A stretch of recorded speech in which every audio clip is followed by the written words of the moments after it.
میرے پیارے بھائیوں اور بہنوں، گناہوں سے پکی سچی توبہ کر لو۔ پیچھے جو گناہ ہوئے سو ہوئے۔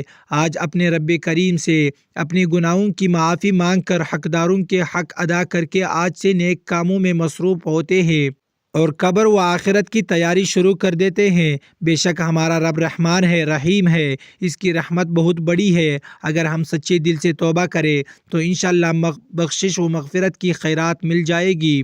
اللہ پاک قرآن پاک میں ارشاد فرماتا ہے، ترجمہ: میرے وہ بندے جنہوں نے اپنی جانوں پر زیادتی کی، اللہ کی رحمت سے نا امید نہ ہو۔ بے شک اللہ سب گناہ بخش دیتا ہے، بے شک وہی بخشنے والا مہربان ہے۔ امام ابو العز سمرقندی رحمۃ اللہ علیہ لکھتے ہیں، پچھلی قوموں میں سے ایک شخص تھا، اس نے بہت گناہ کیے تھے۔ ایک بار اس نے اپنی پچھلی زندگی کے متعلق سوچا، گناہوں کے متعلق غور و فکر کیا تو اسے اپنے کیے پر بہت شرمندگی ہوئی۔ اس نے نادم و شرمندہ ہو کر 3 مرتبہ کہا، اللہم غفرانک، اللہم غفرانک، اللہم غفرانک۔ مولا تیری بخشش، الہی تیری بخشش، اے اللہ پاک تیری بخشش۔ اسی لمحے اسے موت آ گئی اور اللہ پاک نے اس کی بخشش فرما دی۔ حضرت مکحول رحمۃ اللہ علیہ فرماتے ہیں، جب اللہ پاک نے اپنے نبی حضرت ابراہیم علیہ السلام کو زمین و آسمان کی بادشاہت دکھائی تو حضرت ابراہیم علیہ السلام نے ایک شخص دیکھا جو بدکاری میں مبتلا ہے۔ حضرت ابراہیم علیہ السلام نے اس کے خلاف دعا کی، وہ اسی وقت ہلاک ہو گیا۔ پھر آپ نے دیکھا ایک شخص چوری کر رہا ہے، حضرت ابراہیم علیہ السلام نے اس کے خلاف بددعا کی، وہ شخص بھی ہلاک ہو گیا۔ اس پر اللہ پاک نے فرمایا، اے ابراہیم میرے بندوں کو چھوڑ دیجئے، بے شک میرے بندے 3 قسم کے ہیں، ایک وہ ہے جو توبہ کر لیتا ہے، لہٰذا میں اس کی توبہ قبول فرما کر اس کی گناہ بخش دیتا ہوں۔ دوسرا وہ ہے جو خود نہیں کرتا مگر اس کی اولاد نیک ہوتی ہے جو میری عبادت کرتی ہے۔ تیسرا وہ شخص جس پر بدبختی غالب آ جاتی ہے تو وہ توبہ کی طرف بڑھتا ہی نہیں، ایسے شخص کا انجام جہنم ہے۔ بھائیوں اور بہنوں، معلوم ہوا جو بندہ گناہوں پر شرمندہ ہو اور اللہ پاک کی طرف رجوع کر لے، توبہ کرے، اپنی گناہوں کی معافی مانگے تو اللہ پاک اس کی توبہ قبول فرما کر بخشش و مغفرت سے نواز دیتا ہے، جبکہ وہ بدبخت جو گناہوں پر پڑا رہتا ہے، نافرمانیوں پر شرمندہ نہیں ہوتا، توبہ نہیں کرتا، اپنے رب کریم کے در پر نہیں جھکتا، یہاں تک کہ گناہ اسے اپنے لپیٹ میں لے لیتے ہیں، اس پر بدبختی غالب آتی ہے، ایسے شخص کا انجام جہنم ہے۔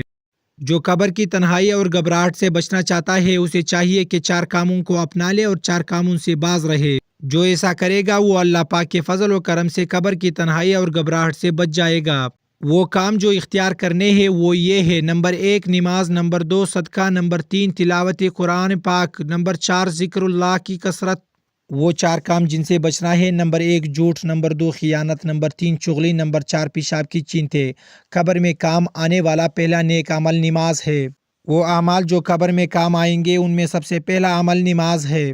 اللہ کے پیارے رسول کا فرمان ہے، جو نمازوں کے لیے بہتر طریقے سے وضو کرے، وقت پر نماز ادا کرے، رکوع اور سجود خشوع اور خضوع کے ساتھ ادا کرے، وہ اللہ پاک کے ذمہ کرم پر ہے کہ اللہ پاک اس کی مغفرت فرما دے۔ بھائیوں اور بہنوں، نماز بہت اعلیٰ عبادت ہے۔ نماز دن کا ستون ہے۔ نماز پیارے آقا مکی مدنی مصطفیٰ صلی اللہ علیہ وسلم کی آنکھوں کی ٹھنڈک ہے۔ نماز بارگاہ الہی میں حاضری کا ذریعہ ہے۔ نماز مومن کی معراج ہے۔ نماز قرب الہی کا وسیلہ ہے۔ نمازی کو اللہ پاک کی مدد و نصرت ملتی ہے۔ نماز گناہ مٹاتی ہے۔ نماز روح کو قرار دیتی ہے۔ نماز ظاہر و باطن کو سنوار دیتی ہے۔ نماز رزق میں برکت لاتی ہے۔ نماز قبر میں کام آئے گی۔ نماز قبر کی گھبراہٹ اور عذاب قبر سے بچائے گی۔ دوستو، آئیے نیت کرتے ہیں کہ آج سے ہماری کوئی نماز قضا نہیں ہوگی۔ ہم 5 نمازیں مسجد میں باجماعت ادا کریں گے۔ خدا نخواستہ پہلے اگر کوئی نماز قضا ہوئی ہے تو وہ بھی جلد از جلد ادا کر لیں گے انشاءاللہ۔ قبر میں کام آنے والا دوسرا نیک عمل صدقہ۔ قبر کے اندھیرے کو روشنی میں اور وحشت کو امن و سکون میں بدلنے والا دوسرا عمل صدقہ خیرات ہے۔ اللہ پاک کے آخری نبی رسول ہاشمی صلی اللہ علیہ وسلم کا مبارک فرمان ہے، بے شک صدقہ قبر کی گرمی کو بجھاتا ہے۔ قبر کی گرمی اور وحشت سے بچنے کے لیے صدقہ خیرات کی عبادت بنائے۔ بے شک صدقہ یعنی راہ خدا میں کچھ دینا بڑی فضیلت کا کام ہے۔ صدقہ برائیوں کے دروازے بند کرتا ہے۔ صدقہ قبر کی گرمی سے بچاتا ہے۔ صدقہ گناہوں کو یوں مٹاتا ہے جیسے پانی آگ کو بجھا دیتا ہے۔ صدقہ بلاؤں کو ٹالتا ہے، صدقہ عمر میں برکت کا سبب ہے، صدقہ بری موت سے بچاتا ہے، صدقہ اللہ پاک کے غضب کو بجھاتا ہے، صدقہ کرنے سے رزق میں برکت ہوتی ہے، صدقہ خیرات سے غربت مٹتی ہے، صدقہ رحمت الہی پانے کا ذریعہ ہے۔ لہٰذا آج کے بابرکت دن سے صدقہ خیرات کرنے کی اچھی نیت بھی کر لیجئے۔ زکوٰۃ فرض ہوتی ہو تو پوری زکوٰۃ ادا کرنے کی نیت کر لے، صدقہ دینے کی نیت کر لے۔ اس کے علاوہ نفل صدقات بھی کرتے رہنا چاہیے۔ جو بیچارے غریب ہے، آمدن کم ہے، ان کو بھی چاہیے کہ کچھ نہ کچھ صدقہ ضرور کرے، 1 روپیہ ہی کرے، بہرحال صدقہ کرنا چاہیے۔ قبر میں کام آنے والے نیک اعمال میں تیسرا نیک عمل ہے تلاوت قرآن کریم۔ قرآن کریم اللہ پاک کا کلام ہے۔ تلاوت قرآن سے رحمت ملتی ہے، تلاوت کی برکت سے مصیبت ٹلتی ہے، تلاوت کی برکت سے غم دور ہوتے ہیں۔ تلاوت کرنا سنت مصطفیٰ صلی اللہ علیہ وسلم ہے۔ تلاوت کرنا صحابہ کرام رضوان اللہ تعالی عنہم کا طریقہ ہے۔ تلاوت قرآن پاک قیامت کی ہولناکیوں سے بچاتی ہے، اور تلاوت قرآن پاک کی برکت سے قبر روشن ہوتی ہے۔ حضرت ثابت بنانی رحمۃ اللہ علیہ روزانہ ایک بار ختم قرآن پاک فرماتے تھے۔ آپ ہمیشہ دن کو روزہ رکھتے اور ساری رات اللہ کی عبادت کرتے۔ جس مسجد سے گزرتے اس میں 2 رکعت نماز ضرور پڑھتے۔ نماز اور تلاوت قرآن پاک سے آپ کو خصوصی محبت تھی۔ آپ پر ایسا کرم ہوا کہ رشک آتا ہے۔ منقول ہے جب بھی لوگ آپ کے مزار پاک کے قریب سے گزرتے تو قبر انور سے تلاوت قرآن پاک کی آواز آ رہی ہوتی تھی۔ بھائیوں اور بہنوں، نیت کیجیے کہ قبر کی وحشت و تنہائی سے بچنے اور نیکیاں کمانے کے لیے ہم بھی تلاوت قرآن پاک کیا کریں گے۔ ماہ رمضان المبارک بھی تشریف لانے والا ہے۔ اس بار رمضان المبارک میں پورا قرآن کریم مکمل پڑھنے کی نیت کر لیجئے، بلکہ 1 کیوں 5 قرآن کریم ختم کیجئے۔ امام اعظم رحمۃ اللہ علیہ رمضان المبارک میں 61 قرآن کریم ختم کیا کرتے تھے۔ جس سے ہو سکے امام اعظم رحمۃ اللہ علیہ کی پیروی کرے، دن رات تلاوت قرآن پاک میں مصروف رہے، انشاءاللہ الکریم برکتیں ہی برکتیں ہوں گی۔ رمضان المبارک آنے سے پہلے بھی تلاوت کرنی ہے، آج ہی سے تلاوت شروع کر دیجئے۔ اللہ پاک ہم سب کو توفیق دے۔ قرآن پاک اور تلاوت قرآن پاک سے ایسی محبت ہو کہ سب فضولیات چھوٹ جائے اور ہم بس قرآن ہی کے ہو کر رہ جائے۔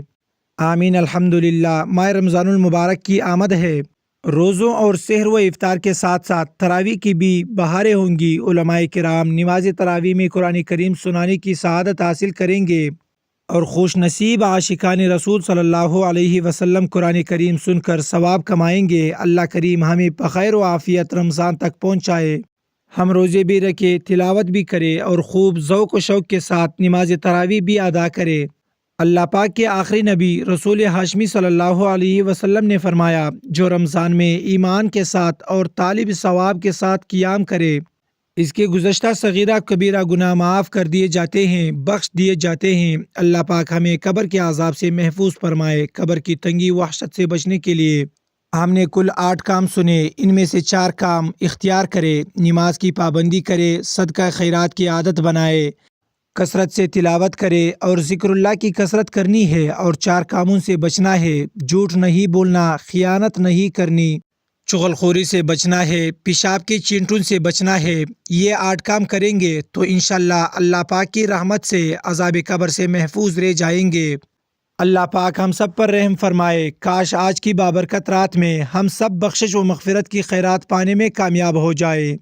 محترم ناظرین، اب ہم آپ کو بتائیں گے کہ وہ کون سی تسبیح ہے جس کو زیادہ سے زیادہ پڑھنے سے قبر کے عذاب سے بچ جائیں گے۔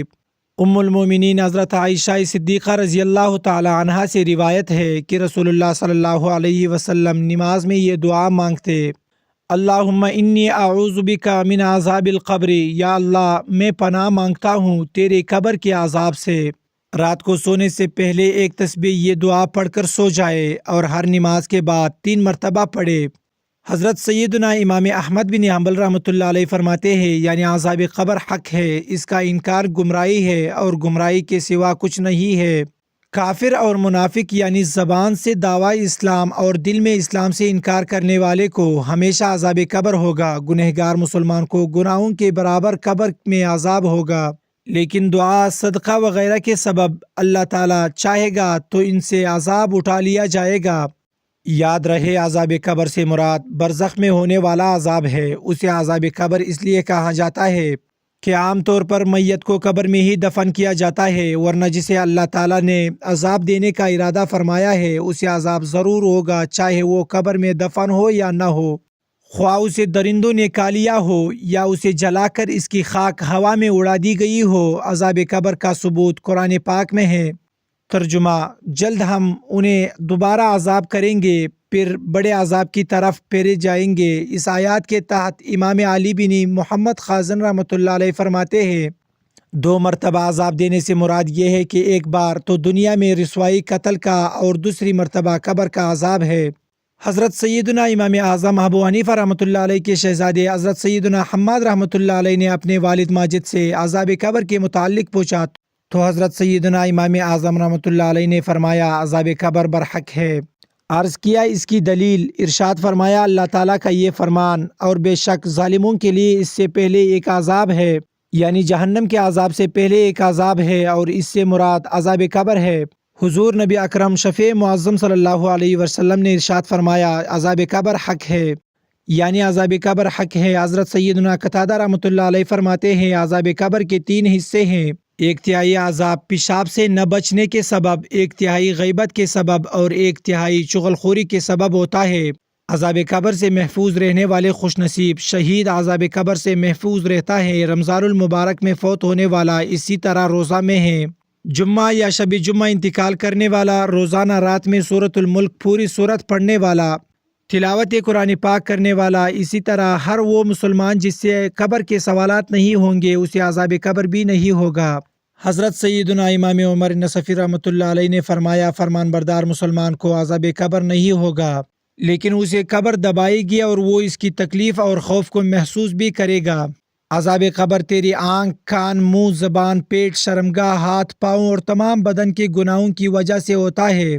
لہٰذا اسی طرح فتنہ بھڑکانے والا، بدعت کی اشاعت کرنے والا، اللہ پر اور اس کے رسول پر جھوٹ باندھنے والا، اللہ کے کلام میں اٹکل اور رائے سے کام لینے والا، سود کھانے والا، ناحق یتیموں کا مال ہڑپ کرنے والا، رشوت وغیرہ سے حرام کھانے والا، ناحق مسلمان کا مال کھانے والا، شراب پینے والا، زنا کرنے والا، چور، غدار، دھوکہ باز، مکار، سوداگر، سود کا گواہ اور کرانے والا، اللہ کے فرائض ترک کرنے والا، ہیلے بہانے کرنے والا، حرام کا ارتکاب کرنے میں مسلمانوں کو دینے والا، ان کے عیبوں کے پیچھے لگنے والا، غیر شرعی قانون سے فیصلہ کرنے والا، غیر شرعی باتوں کا فتویٰ دینے والا، گنہگار کا تعاون کرنے والا، ناحق قتل کرنے والا، اپنے رائے، ذوق اور تدبر کو سنت پر مقدم کرنے والا، نوحہ کرنے والی، نوحہ سننے والے، حرام گانا گانے والے اور انہیں سننے والے، قبروں پر مسئلے بنانے والے، ان پر قندیلیں اور چراغ جلانے والے، لیتے وقت پورا لینے والے مگر دیتے وقت کم دینے والے، جبار، متکبر، ریاکار، آنکھ یا زبان وغیرہ سے نکتہ چینی کرنے والے،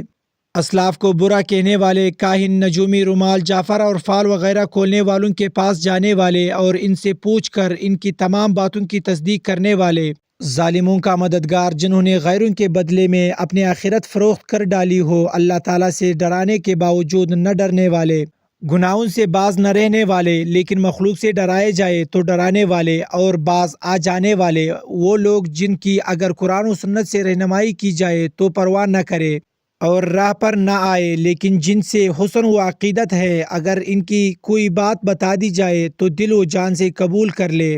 حالانکہ انبیاء کے سوا تمام لوگ غیر معصوم ہے اور سب سے غلطیاں ہوتی ہے، وہ جنہیں قرآن سنایا جائے تو اسے متاثر نہ ہو بلکہ گھبرانے لگے، لیکن اگر شیطانی کلمات، زنا کا منتر اور نفاق کا مادہ سن لے تو کھل جائے، دل میں بے حد مسرت محسوس کرنے لگے، دلی خواہش رکھے کہ گانے والے یا گانے والیاں خاموش نہ ہو، اللہ کی جھوٹی قسم کھانے والے اور غیر اللہ کی جھوٹی قسموں کو کسی حال میں بھی نہ ترک کرنے والے، خواہ کتنی ہی سخت سزا کیوں نہ دی جائے، گناہوں پر فخر کرنے والے اور اپنے بھائیوں اور دوستوں میں دل کھول کر بے پرواہی سے خوب گناہ کرنے والے، وہ جن سے لوگوں کی عزتیں اور مال محفوظ نہ ہو، بد زبان، بد خلق، جن کے غنڈے پن سے ڈر کے لوگ انہیں چھوڑ دے، آخری وقت نماز پڑھنے والے، مرغ کی طرح ٹھونگے مارنے والے اور اللہ کا ذکر نہ کرنے والے، خوشی سے زکوٰۃ نہ دینے والے، قدرت کے باوجود حج نہ کرنے والے، قدرت کے باوجود حقوق ادا نہ کرنے والے،